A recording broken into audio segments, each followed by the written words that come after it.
Welcome to Telangana State Board of Intermediate Education Digital Classes for Occasional Courses. I am M. Narasimha Reddy, M.Com Gold in Taxation, CGL in Occasional Accounting and Taxation, Government Junior College, Sirpur Kagaz Nagar, District Komarambim, Asifabad. Taxation 1, Unit 8, Income from House Property, Part G, Digital Class. పన్ను విధింపు 1 unit 8 గృహ ఆస్తి నుండి ఆదాయం part G digital class. Learning objectives. First one is situation 3, let out house is vacant for some period during the previous year, and computation of income from house property. Second point is illustration 3, textbook page number 292. అభ్యసనం చేయవలసిన విషయాలు. 1వది సందర్భం 3, అద్దెకివ్వబడిన గృహము గత సంవత్సరంలో కొంతకాలము అద్దెకిచ్చినప్పుడు మరియు కొంతకాలం ఖాళీగా ఉన్నప్పుడు గృహ ఆస్తి నుండి ఆదాయంను లెక్కించుట. 2వది illustration 3, text book page number 292 నందు గల ఇలిస్ట్రేషన్ 3ని సాధన చేయుట. సందర్భం 3, అద్దెకివ్వబడిన గృహము గత సంవత్సరంలో కొంతకాలం అద్దెకిచ్చినప్పుడు మరియు కొంతకాలం ఖాళీగా ఉన్నప్పుడు మనము ఆశించిన అద్దె విలువను లెక్కించడం, అదేవిధంగా వాస్తవమైనటువంటి అద్దె విలువను లెక్కించడం, అదేవిధంగా స్థూల వార్షిక విలువను లెక్కించవలసి ఉంటుంది. ఇక స్థూల వార్షిక విలువను లెక్కించిన తదుపరి మనము పురపాలక సంఘ పన్నులను తీసివేస్తూ నికర వార్షిక విలువను కనుగొన్న తదుపరి నికర వార్షిక విలువ నుండి సెక్షన్ 24A మరియు 24B ప్రకారం తగ్గింపులను తీసివేయగా వచ్చినటువంటి మొత్తమే మనకు గృహాస్తి నుండి ఆదాయంగా చెప్పడం అనేది జరుగుతుంది. ఇక విషయానికి వచ్చినట్టయితే స్టెప్ నెంబర్ 1 నందు 3వ సందర్భంలో ఆశించినటువంటి అద్దె విలువను లెక్కించేటువంటి సందర్భంలో ఎటువంటి వ్యత్యాసం లేదు.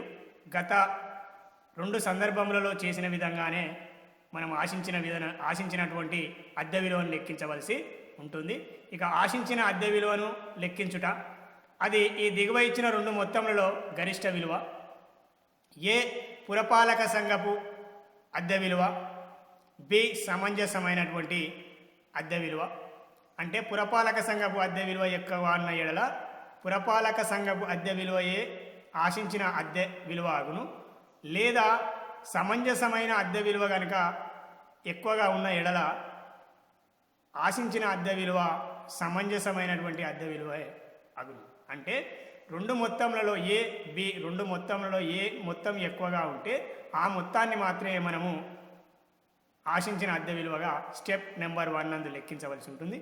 అదేవిధంగా స్టెప్ 2 విషయానికి వచ్చినట్టయితే వాస్తవమైనటువంటి అద్దె విలువను లెక్కించుట. వాస్తవమైన అద్దె విలువ ఈజ్ ఈక్వల్ 12 నెలల కాలంనకు అద్దె మైనస్ ఖాళీగా ఉన్న కాలంనకు అద్దె. అంటే ప్రతి నెలకు అద్దె మొత్తాన్ని 12 నెలల కాలానికి లెక్కించిన తదుపరి లెక్కించినటువంటి 12 నెలల కాలానికి అంటే ఒక సంవత్సరం అద్దె నుండి ఆ సంవత్సర కాలం నందు ఖాళీగా ఉన్న కాలంనకు అద్దె విలువను లెక్కించి ఆ లెక్కించినటువంటి ఖాళీగా ఉన్న కాలంనకు అద్దె విలువను సంవత్సర కాలపు అద్దె విలువ నుండి తీసివేయగా వచ్చినటువంటి మొత్తాన్నే మనం వాస్తవమైనటువంటి అద్దె విలువగా తీసుకొనవలసి ఉంటుంది. ఇక వాస్తవమైన అద్దె విలువ ఈజ్ ఈక్వల్ టు 12 నెలల కాలంనకు అద్దె మైనస్ ఖాళీగా ఉన్న కాలంనకు అద్దెనే మనం వాస్తవమైనటువంటి అద్దె విలువగా తీసుకొనవలసి ఉంటుంది. ఇక స్టెప్ 1 నందు ఆశించిన అద్దెను లెక్కించాం. అదేవిధంగా స్టెప్ 2 నందు వాస్తవమైనటువంటి అద్దె విలువను లెక్కించడం జరిగింది. అదేవిధంగా స్టెప్ 3 నందు స్థూల వార్షిక విలువను లెక్కించవలసి ఉంటుంది. ఇక స్టెప్ 3 నందు స్థూల వార్షిక విలువను లెక్కించుట, అది ఈ దిగువ ఇచ్చిన 2 మొత్తంలో గరిష్ట విలువ. అంటే కింద ఇచ్చినటువంటి ఏ ప్రకారం ఆశించిన అద్దె విలువ, బి వాస్తవమైనటువంటి అద్దె విలువ, ఆ 2 మొత్తములలో గరిష్ట విలువయే మనము స్థూల వార్షిక విలువగా తీసుకొనవలసి ఉంటుంది. ఇక ఆశించిన అద్దెను స్టెప్ 1 నందు లెక్కించినది తీసుకోవలసి ఉంటుంది. అదేవిధంగా స్టెప్ 2 నందు లెక్కించినటువంటి వాస్తవమైనటువంటి అద్దె విలువను బి వాస్తవమైన అద్దె విలువగా తీసుకునవలసి ఉంటుంది. స్థూల వార్షిక విలువ ఈజ్ ఈక్వల్ వాస్తవమైనటువంటి అద్దె విలువ. ఇక ఇది కొంచెము ఫస్ట్ సందర్భానికి అదేవిధంగా రెండో సందర్భానికి కొంచెం వ్యత్యాసం ఉండడం అనేది జరుగుతుంది. విద్యార్థులు గమనించవలసి ఉంటుంది.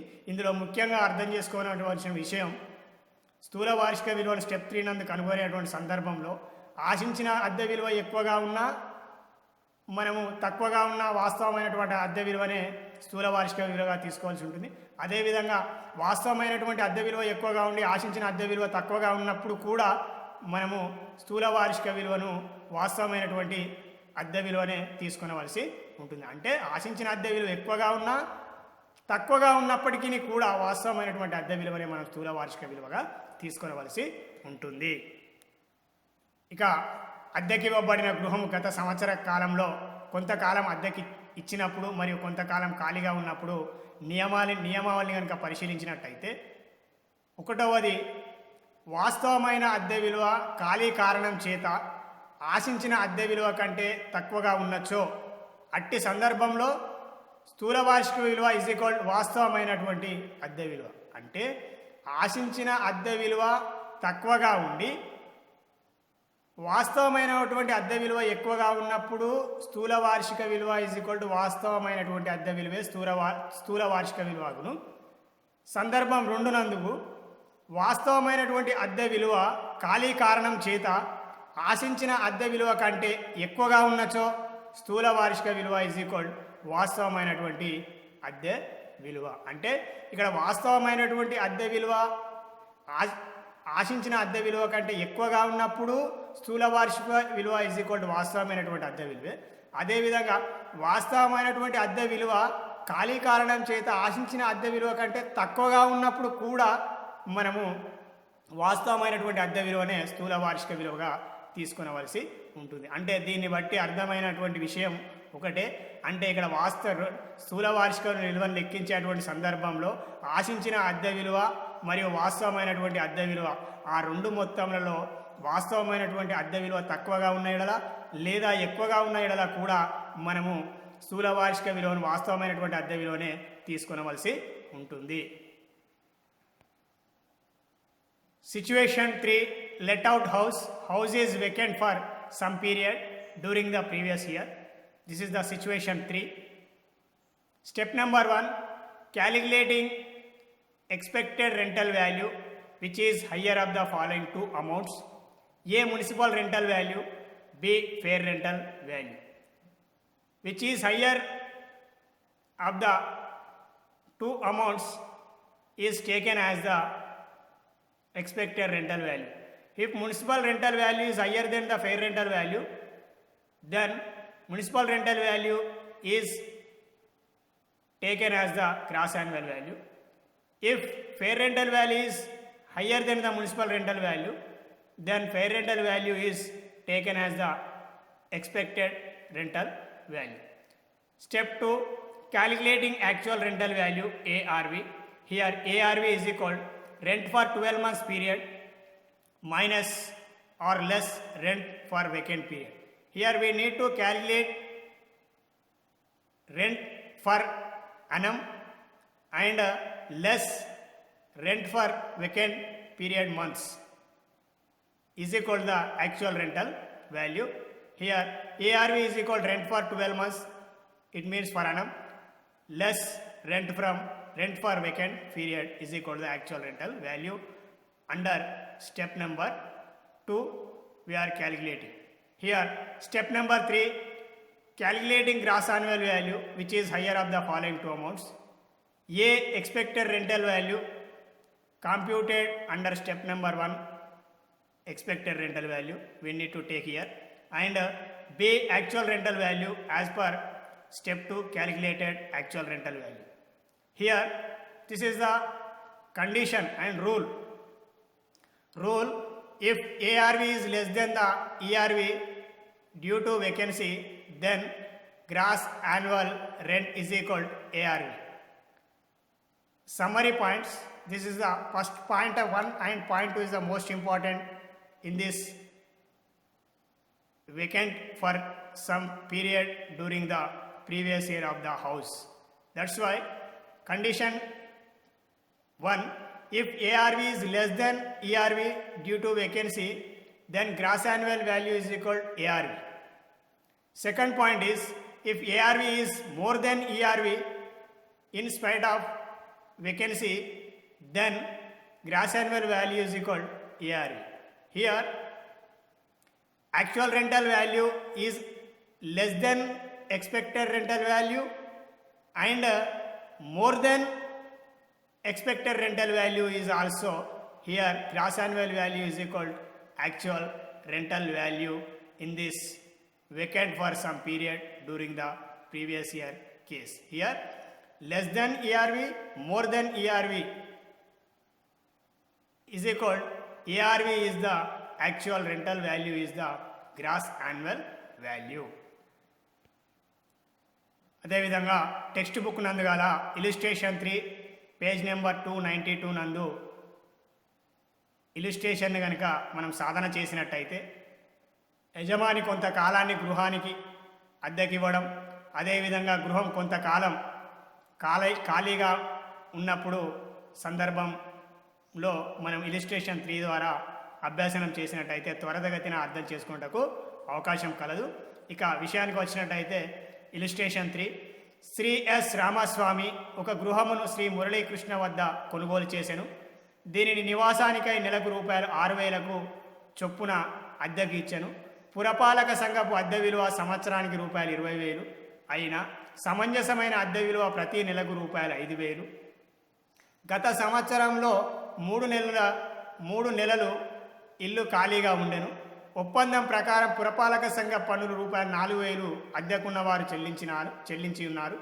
గృహ మరమ్మతులకై తీసుకున్న అప్పుపై వడ్డీ యజమాని చెల్లించినది రూపాయలు 2,800 అయినా గృహ ఆస్తి నుండి ఆదాయంను లెక్కింపు. ఇక్కడ ఇచ్చినటువంటి సమాచారంలో ఇచ్చినటువంటి ప్రశ్న యందు శ్రీ ఎస్ రామస్వామి గారు అస్సెస్సి, అదేవిధంగా అతను మురళి అనే అతని వద్ద నుండి గృహాన్ని కొనుగోలు చేసి ప్రతి నెలకు రూపాయలు 6,000కు చొప్పున అద్దెకి ఇవ్వడం అనేది జరిగింది.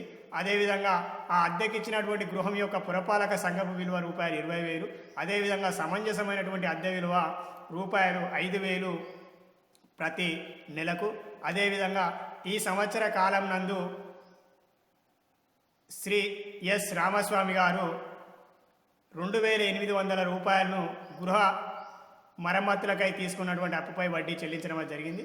అదేవిధంగా ఒప్పందం ప్రకారం గృహంలో అద్దెకుండేటువంటి వ్యక్తులు లేదా అద్దెదారు ఒప్పందం ప్రకారం రూపాయలు 4,000 పురపాలక సంఘ పన్నులను యజమాని తరపున చెల్లించడం అనేది జరిగింది. కావున యజమాని తరపున అద్దెకుండు వారు చెల్లించినటువంటి పురపాలక సంఘ పన్నులకు మనం స్థూల వార్షిక విలువ నుండి తగ్గింపుగా ఇచ్చడానికి అవకాశం లేదు. ఎందుకనగా శ్రీ ఎస్ రామస్వామి మరియు అద్దెకుండే వారికి మధ్య కలిగినటువంటి ఒప్పందం ప్రకారం అద్దెకుండేటువంటి వ్యక్తులు అద్దెదారులు పురపాలక సంఘ పన్నులను చెల్లించినారు. కావున మనం తగ్గింపుగా ఇచ్చడానికి అవకాశం లేదు. Illustration 3 text book page number 292. Sri S. Ramaswamy purchased a house from Sri Murali Krishna. The house is let out on a monthly rent of rupees 6,000 for residential purpose. Municipal rental value is rupees 20,000 per annum and rent of the similar building is rupees 5,000 per month. During the previous year, the house was vacant for 3 months. Under the agreement, the tenant paid municipal taxes rupees 4,000. Interest paid by the owner on loan taken to repair the house is rupees 2,800. Calculate income from house property of Mr. S. Ramaswamy for the current assessment year 2020 and 21. In this problem, Sri S. Ramaswamy is the owner of the house and he is the assessee and is purchased a house from Sri Murali Krishna and is let out on a monthly rent rupees 6,000 per month residential purpose and house municipal rental value is rupees 20,000 per annum and fair rental value is rupees 5,000 per month. During the previous year, house was vacant for 3 months and Mr. S. Ramaswamy, Sri Ramaswamy paid rupees 2,800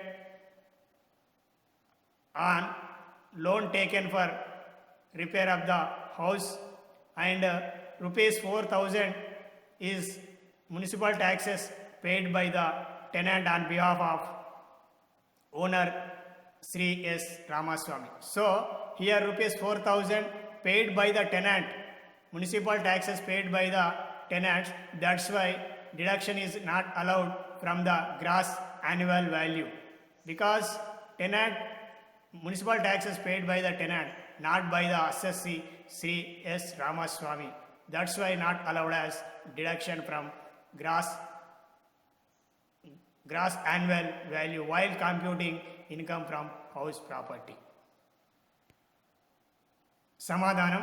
ప్రస్తుత పన్ను నిర్ధారణ సంవత్సరం 2020-21 Shri yes Ramaswamy యొక్క గృహ ఆస్తి నుండి ఆదాయం లెక్కించుట. వివరాలు: ఆదాయం రూపాయలు, స్థూల వార్షిక విలువ gross annual value working notes number 1 54,000 రూపాయలు.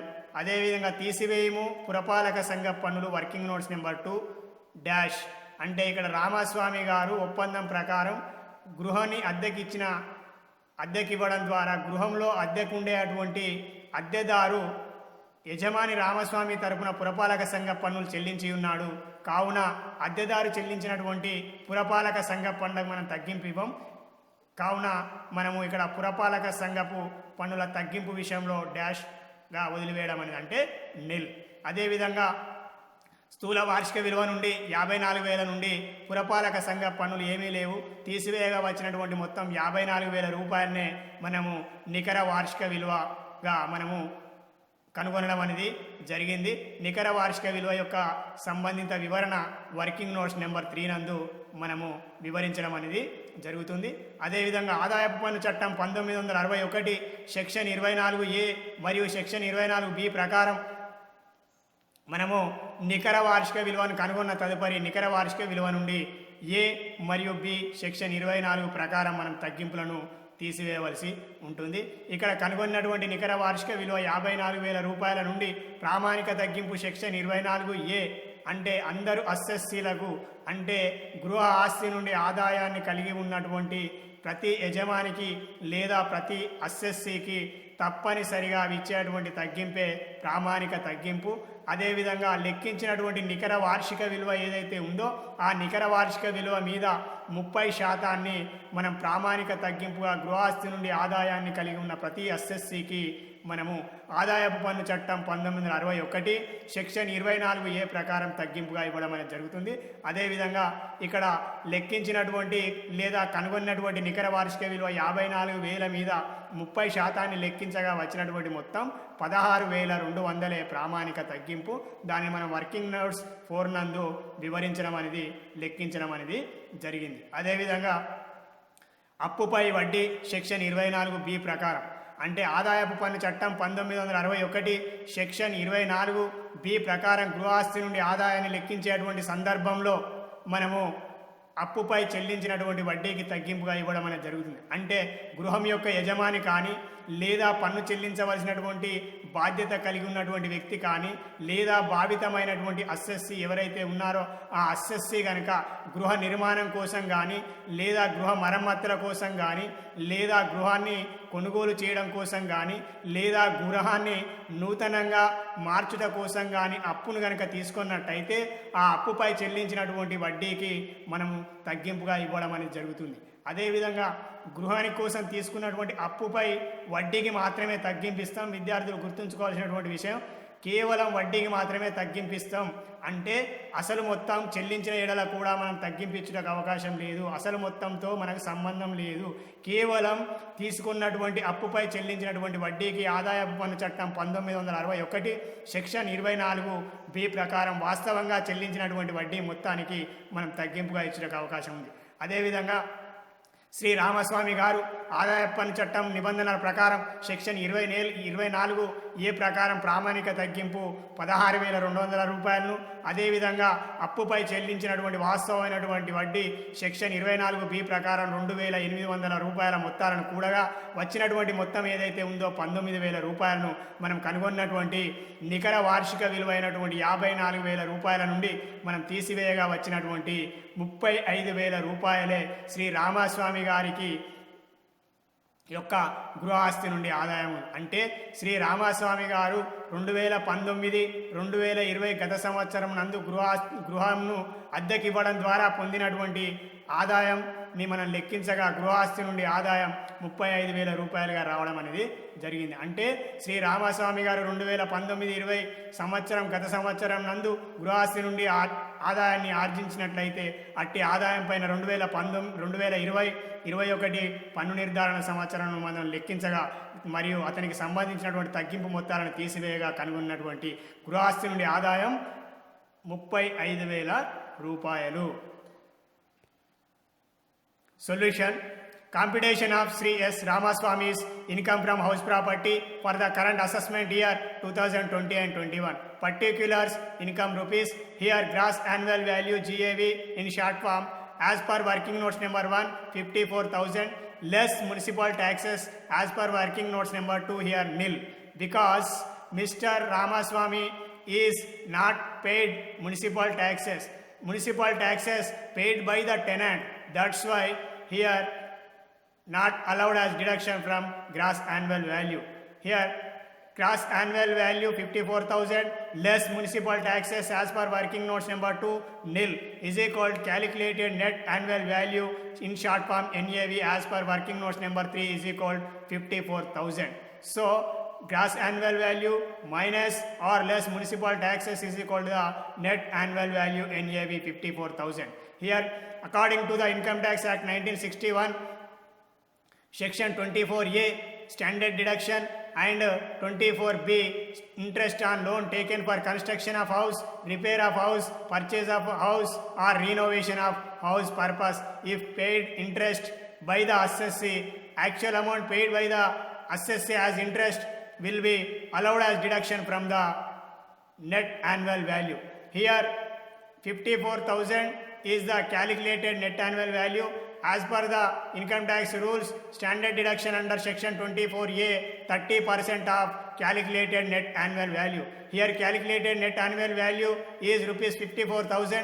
That's why we need to calculate 30% of 54,000 rupees as per working notes number 4 is 16,200. Second point is interest on loan under section 24B. Mr. Ramaswamy, the owner of the house or assessee, taken the loan for repairs of the house. That's why he paid rupees 2,800 as interest. That's why actual amount paid by the assessee will be allowed as deduction according to the Income Tax Act 1961 section 24B rupees 2,800. As per the deductions under section 24A and B, total is 16,200 as standard deduction, and interest on loan under section 24B is rupees 2,800. Here 16,200 plus 2,800 is equal to 19,000 is the deductions from under section 24A and B from the net annual value. Here 54,000 is the calculated net annual value minus 19,000 under section 24A and B deductions total is equal to the 35,000 rupees is the income from house property of Mr. S. Ramaswamy for the current assessment year 2020 and 21. ఇక సందర్భం 3, అద్దెకి గృహం గత సంవత్సరంలో కొంతకాలంకి అద్దెకిచ్చినప్పుడు మరియు కొంతకాలం ఖాళీగా ఉన్నప్పుడు. Working notes. స్టెప్ నెంబర్ 1, ఆశించిన అద్దె విలువను లెక్కించుట. ఈ దిగువ ఇచ్చిన 2 మొత్తంలో గరిష్ట విలువ ఏ మనకు ఆశించిన అద్దె విలువ అగును. ఏ పురపాలక సంఘపు అద్దె విలువ 20,000 సంవత్సరానికి, అదేవిధంగా బి సమంజసమైనటువంటి అద్దె విలువ ప్రతి నెలకు 5,000 రూపాయలు, 12 నెలల కాలానికి 60,000 రూపాయలు. పైన లెక్కించినటువంటి 2 మొత్తంలో 60,000 రూపాయలే గరిష్ట విలువ కావున ఆశించినటువంటి అద్దె విలువ 60,000 రూపాయలు అగును. అదేవిధంగా రెండవది వాస్తవమైనటువంటి అద్దె విలువను లెక్కించుట. వాస్తవమైనటువంటి అద్దె విలువ ఈజ్ ఈక్వల్ 12 నెలల కాలంలో అద్దెను లెక్కించిన తదుపరి ఖాళీగా ఉన్న కాలంలో అద్దె విలువను తీసివేయగా వచ్చినటువంటి మొత్తమే వాస్తవమైనటువంటి అద్దె విలువ. ఇక్కడ వాస్తవమైనటువంటి అద్దె విలువ 6,000 ప్రతి నెలకు ఇంటూ 12 నెలలకు 72,000 రూపాయలు కాగా 3 నెలల కాలం గృహం ఖాళీగా ఉన్నందుచేత 6,000 ఇంటూ 3 18,000 రూపాయలను తీసివేయగా వచ్చినటువంటి మొత్తం 54,000 రూపాయలే వాస్తవమైనటువంటి అద్దె విలువగా మనం తీసుకొనవలసి ఉంటుంది. ఇక స్టెప్ నెంబర్ 3 స్థూల వార్షిక విలువను లెక్కించుట. అది ఈ దిగువ ఇచ్చిన రెండు మొత్తంలో గరిష్ట విలువ. ఏ ఆశించిన అద్దె విలువ రూపాయలు 60,000 మనం స్టెప్ నెంబర్ 1 నందు లెక్కించినటువంటి మొత్తం. బి వాస్తవమైనటువంటి అద్దె విలువ స్టెప్ నెంబర్ 2 నందు లెక్కించినటువంటి మొత్తం. ఇక్కడ విషయానికి వచ్చినట్టయితే స్థూల వార్షిక విలువ ఈజ్ ఈక్వల్ వాస్తవమైనటువంటి అద్దె విలువ స్థూల వార్షిక విలువ ఈజ్ ఈక్వల్ 54,000 రూపాయలు. అంటే ఇక్కడ మనము ఈ సందర్భంలో గృహం కొంతకాలం ఖాళీ ఉన్న సందర్భంలో వాస్తవమైనటువంటి అద్దె విలువ ఆశించిన అద్దె విలువ కంటే ఎక్కువగా ఉన్న ఎడల, అదేవిధంగా తక్కువగా ఉన్న ఎడల కూడా మనం వాస్తవమైనటువంటి అద్దె విలువ ఏదైతే ఉందో ఆ అద్దె విలువనే మనము స్థూల వార్షిక విలువగా పరిగణించడం అనేది జరుగుతుంది. ఇక్కడ నియమావళి వాస్తవమైనటువంటి అద్దె విలువ ఖాళీ కారణం చేత ఆశించిన అద్దె విలువ కంటే తక్కువగా ఉన్నచో స్థూల వార్షిక విలువ ఈక్వల్ వాస్తవమైనటువంటి అద్దె విలువ. అదేవిధంగా రెండవది వాస్తవమైనటువంటి అద్దె విలువ ఖాళీ కారణం చేత ఆశించిన అద్దె విలువ కంటే ఎక్కువగా ఉన్నచో స్థూల వార్షిక విలువ వాస్తవమైనటువంటి అద్దె విలువ. అంటే ఖాళీగా ఉన్నటువంటి సందర్భంలో కనుక మనం లెక్కించినట్టయితే వాస్తవమైనటువంటి అద్దె విలువనే ఆశించిన అద్దె విలువ కంటే ఆశించిన అద్దె విలువ కంటే ఎక్కువగా ఉన్న ఎడల, అదేవిధంగా తక్కువగా ఉన్న ఎడల కూడా ఖాళీ కారణం చేత మనము స్థూల వార్షిక విలువను వాస్తవమైనటువంటి అద్దె విలువనే స్థూల వార్షిక విలువగా పరిగణించవలసి ఉంటుంది. Working notes number 1, situation 3, let out house is vacant for some period during the previous year. Here step number 1, calculating expected rental value which is higher of the following two amounts. Municipal rental value as per the given information rupees 20,000 per year, rupees 20,000. B fair rental value 5,000 per month multiply with 12 months is equal to 60,000. Here expected rental value is the rupees 60,000 because fair rental value rupees 5,000 multiplied with 12 months 60,000 is higher than the rupees 20,000. So expected rental value is as per step number 1 calculation is rupees 60,000. Step 2, calculating actual rental value ARV. ARV is equal to rent for 12 months period minus rent for vacant period. Here actual rental value calculation is equal 6,000 per month multiply with 12 months minus 6,000 multiply with 3 months vacant period. Here 6,000 multiply with 12 is equal 72,000 minus 18,000. Here 3 months vacant period per month rupees 6,000 is equal to 18,000. Here 72,000 minus 18,000 is equal to 54,000 is the actual rental value. Step number 3, calculating gross annual value which is higher of the following two amounts. A expected rental value 60,000 and B actual rental value is 6,000 multiply with 12 minus 6,000 multiply with 3 months is equal to 54,000. Here actual rental value is less than expected rental value and more than expected rental value as summary point number 1, 2 is also taken as the expected rental value is higher than the actual rental value, but here 54,000 is taken as the gross annual value in the situation 3. Let out house is vacant for some period during the previous year. That's why we need to take gross annual value rupees 54,000 for in this situation. Working notes number 2, పురపాలక సంఘ పన్నులు ఇక్కడ Shri yes Ramaswamy గారు చెల్లించలేదు, అద్దెకుండు వారు చెల్లించినారు. కావున మనం పురపాలక సంఘ పనులకు తగ్గింపుగా ఇచ్చడానికి అవకాశం లేదు.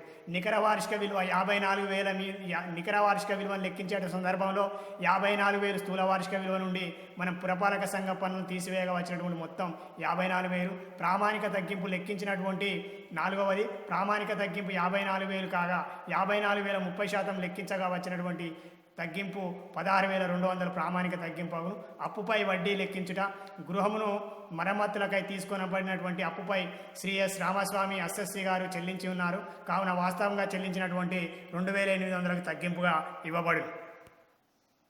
Here SSC has not paid the municipal taxes rupees 4,000, hence it cannot be deducted from gross annual value. Gross annual value minus municipal taxes 54,000 minus 0 is equal to 54,000. Here third point is calculating net annual value. Net annual value is equal to 54,000 minus municipal taxes 0 is equal to 54,000. Then standard deduction 30% of NAV. Here calculated net annual value is 54,000, multiply with 30 divided by 100 is equal to 16,200. And standard deduction is equal to 16,200. Fifth point, interest on loan. Interest paid on loan taken for repairs of the house rupees 2,000 is allowed as deduction because 2,800 is actual amount paid by the S. Ramaswamy and or assessee. So allowed as deductions from under section 24B from the net annual value. Thank you.